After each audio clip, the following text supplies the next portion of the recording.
وادي العدس مع الشعريه بنشوحهم مع بعض اهم تقليبه كده. بعد كده نقوم ضايفين ايه؟ الرز. ادي الرز، ادي الرز.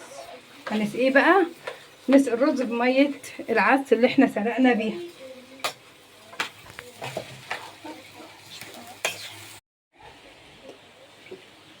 ادي احنا ده شوحنا الرز مع الشعريه مع العدس، وادي ميه العدس اللي احنا سلقنا العدس فيها اهي.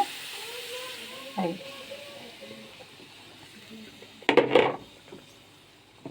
بتدي طعم للرز اكنك جايبه الكشري من بره بالظبط اهو. بصي عامله ازاي. وادي التغذية اهي. بس بصراحه احنا بنعمل بصل على توم عشان القولون بيتعبنا من التوم، فاحنا بندي ايه؟ بصلايه مع التوم.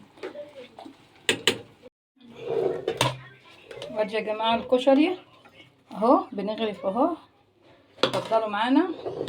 اسباجيتا على مكرونه صغيره،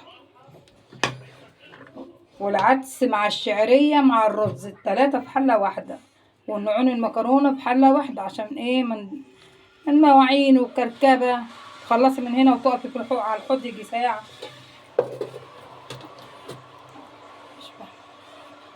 اهو كده هنحط ايه؟ نحط البصل كده. ايه رايك؟ بصوا اهو ناشف خالص اهو. اهو وادي الصلصه اهو كده.